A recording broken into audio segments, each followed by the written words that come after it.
Hello everybody, my name is Benjamin Bloom and I have just witnessed the biggest game in the world ever, the richest game in football, the playoff final, and it was Fulham 1, Aston Villa 0.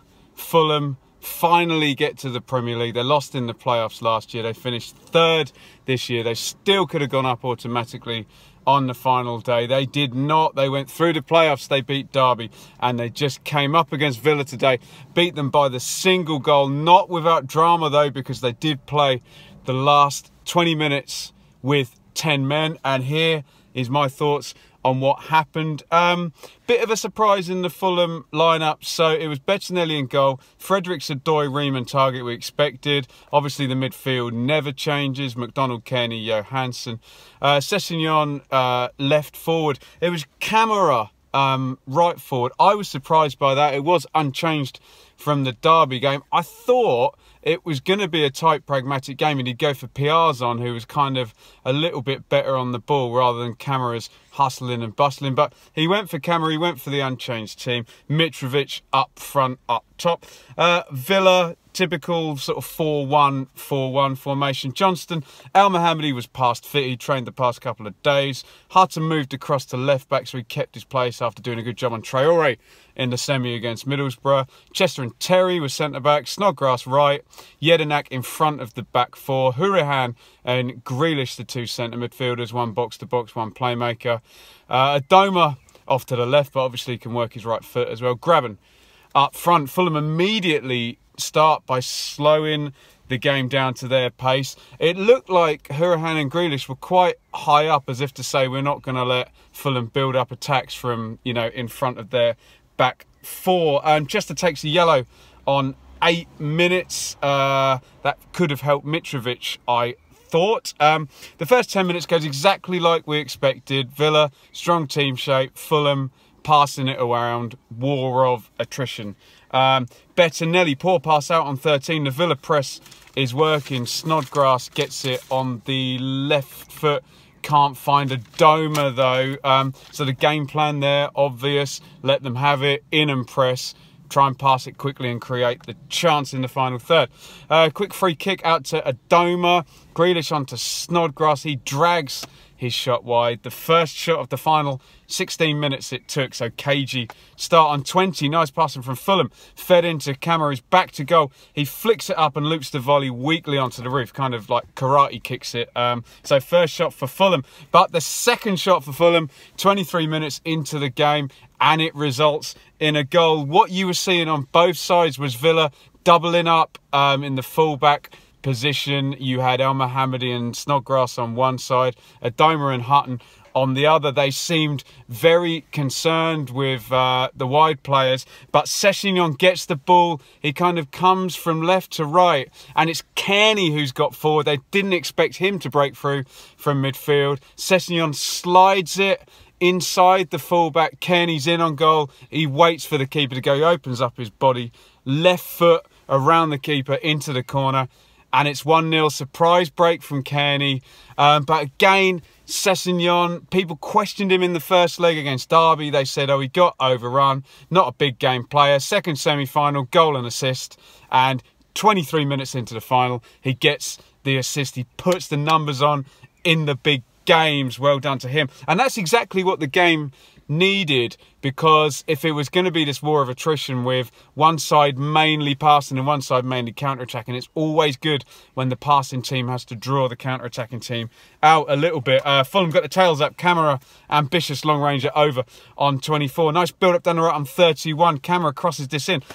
Goes over Mitrovic's head, but Sessegnon's following in. He gets the header. He's pretty free, but he's on the run, and it's straight at Johnston. Obviously, you would want that the other way round with Sessegnon the decoy and Mitrovic header in. Target, long ranger, easily over, and then a bit of a flurry here. Bad giveaway by Johansson plays Odoi into trouble, and very important moment because he takes a yellow card as he fouls Grealish there. Johansson did play him into trouble there, that should not be forgotten. Clever free kick. Good chance this for Villa. Everyone's expecting Snodgrass to chip the left footer to the back post. He plays it reverse, just chips it over the top. Grealish is into the box. It bounces. It won't come down for him. Snatches at the volley. Bettinelli's covering the near post, but sometimes you get a good contact on them. So close to the keeper, it can fly through. So decent chance for Villa. Certainly their best chance of the game. Fulham counter. Fredericks, he's in behind. Can't get it out of his feet. It looked like touch and finish, but he's a right back, so maybe I'm being a bit unfair then. Fulham are speeding the passing up. Mitrovic into the box. Right-footed shot. He's going for the far corner. I think it was Chester. Apologies if it was Terry. Makes a good block. That was goal bound. Great break by Fredericks here again. He gets past Adoma. He gives it. He receives it. Good cross. And Sessegnon glances it over. Fulham are well on top as the half ends. They improve. It started off cagey. They got the goal, and Villa needed half time to come. I didn't know what Bruce would do. I didn't expect a system change as such, but Fulham definitely got better as that half went on, and if it had been 2-0 at half time, they really could have finished the game there. And then, I hate to say it, Villa fans, I thought the approach was a little too defensive. When I saw Grealish and Hourihane on sort of the first 10 minutes pushing right on, I thought, no, this is the right way to do this. But they gradually regressed into this solid 4-1, and basically played a defensive game. The further that midfield came back, the more defensive Villa were, the more it played into Fulham's hand. It's all about pushing them up a little bit further forward. Fierce start though from the second half. No changes from Villa. Odoi nearly gets charged down in his own 6-yard box. Good interplay though. They counter down the right. Mitrovic, low cross. Sessegnon's arriving. Good last man tackle by Terry there. And then from the throw in, Johansson, low curler straight Johnston. Villa seem a little more urgent in the transition now. I think what Bruce had obviously told them, if you speed up the transitions when Fulham are trying to create their overloads, then the counter-attacks will be a lot more effective. Just that first pass a bit quicker, turn the team around and transition faster. That looked like what the instruction was from Bruce. Snodgrass breaks out with this. He gives it to Adoma. He comes in from the left, whips in a really good cross, and Grealish is running. He's made the third man run here. He's one-on-one in the air with Bettinelli. It's one of those, he literally just needs to glance it, take the pace off it, redirect it, but he gets too much on the header. Bettinelli, to be fair to him, is out from goal. It's the sort of one, if it had been Mitrovic, maybe he would have scored that one. But Villa's game plan seemingly different and seemingly working at the start of this half. Adoma again beats Fredericks. He feeds Hourihane. Sort of cross shot here from left to right, flashes past the post. Villa very much winning the wide battles now. They've turned this around. So instead of them doubling up on Fulham, it was Villa doubling up in an attacking way and Fredericks having no cover from Camara. I think there was a shout from Jukanovic to Kearney to say, look, just make sure someone's sat in there, because Fredericks was getting 2-on-1 a couple of times there for the first 10 minutes. Kearney edges Fulham out forward to target. He's well marshalled in the left wing position, has to cross it right-footed. Mitrovic glances the header wide. He was free-ish, and by his high standards, you would expect him to work the goalkeeper there. Kenny's ball out intercepted. Great turnover again from Villa, grabbing into the box, but Odoi stands him up well and blocks there. McDonald half volleys over as Sessegnon crosses in off a Fulham counter. Much more higher pace with Villa counter-attacking and transitioning quicker these first 15 minutes in this half. Amazing run by Grealish. You could see Villa wanted him on the ball. He's about 40 yards out. He dribbles it. They don't want to tackle him. He goes past one. He goes into the box. He goes past another. He's done all the hard running. He's virtually in the 6-yard box, and he's just blocked out at the last minute. It's kind of like a runaway train just run out of track at the end there. As they come out though, oh no, I've missed an important one here. I'm very sorry. 61 minutes. Big cross by Adoma, goes all the way over. El Mohammadi catches it again, an overload in the fullback position for Villa attacking. El Mohammadi crosses the ball back. Grealish is on the edge of the area, volleys it. Big, huge handball shout from the Villa end there. No penalty given there. I think Grealish bit frustrated after that. He comes out, he completely smashes Kearney and takes a yellow there. Fredericks feeds McDonald, goal-bound shot by him. That hits Chester in the face. Well positioned, don't know what he knew about it. In goes the corner, strangely static here. Bit of sort of pulling. I think it's McDonald again. Sorry if I'm wrong about that. Header misses the target. Frenetic stuff here, nodded down to Graben in the box. Too many touches before he feeds Grealish. That wanted to be one touch out, and Grealish has got a free shot on goal there. As it was, he puts it wide. Great chance for McDonald here. Arrives in the box. He just looks knackered after the last 10 minutes. I think he toe punts it over. Camera now flying forward on 68. Great pace. Gets in behind Hutton. He cuts back on him. He seems to go over Hutton's trailing foot. No penalty, big shout. Hutton not very pleased with Camera, so obviously accusing him of going down with the dive there. And on 70 minutes, drama. Villa break out. Adoy clatters Grealish for the second time. It's a red card with 20 minutes to go. Wow, what mustn't be forgotten is Johansson for the first yellow card for Adoy played him into trouble there. So 2 fouls on Grealish, a red card. You're sitting there, you're thinking 20 minutes. Can Fulham hold out for 20 minutes? You're also thinking if Villa score this and take this to extra time, they're going to win 11 against 10 in the Wembley sunshine, 120 minutes. Jokanovic clearly has it in his head, though, that he has to win it in normal time, and he was quite offensive with his substitutions in that regard. He didn't say, oh, let's play for the long haul, so credit to him for that. He immediately puts Norwood in for Johansson for some more legs in the midfield. Brilliant from Kearney though, 10 against 11. He breaks out, Fredericks crosses, Mitrovic touches up in the air as he goes for his shot, deflected wide from 6 yards. Fulham looked quite good on the counter-attack, actually. As we were walking out the stadium, I heard a Villa fan say, we looked better against 11 than we did against 10. Maybe there's something in that. Mitrovic comes out and Jedinak pulls him down for the professional foul. Takes a yellow card and he's promptly substituted. And Noma comes in. Kodja comes in for El Mohammadi. Villa going to go 3-5-2. They're going to stick 2 up front now, sacrifice a man at the back because Fulham are 4-4-1-1, especially now Callas goes on for Camera. So no pace up front, given that Sessegnon has dropped back now. So Villa really going for it. Pretty much Adoma and Snodgrass at wing backs and helping back where they could. Norwood dives in, low cross, but Fulham players diving in the way to make the block there.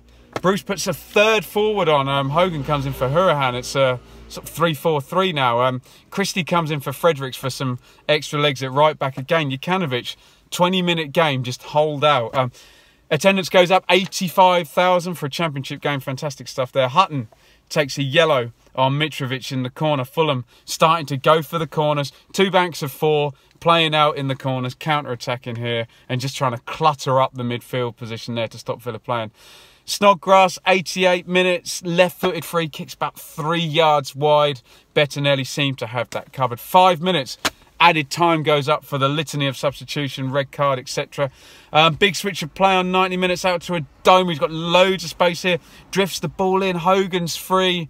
Probably the only chance Villa have in stoppage time, and he glances the header wide. You'd want him to work the keeper at least and maybe force a parry there. Grealish accelerates into the penalty box on 92. Down he goes, no penalty. And Fulham play out the remaining 3 minutes of stoppage time to secure their promotion. The whistle goes pretty much bang on 95 minutes. The Fulham fans go crazy. The Villa fans flood for the exits. And Fulham have won the playoff final and won promotion to the Premier League. With reference to the game, I think in the first half, there was a cagey first sort of 15, 16 minutes. I wouldn't say Fulham were dominating when they scored, but I think they were on 60 or 70% possession. I mean, a lot of that was knocking it around in the midfield and in their own area. So they weren't dominating in terms of chances. It was their first good chance that they scored from.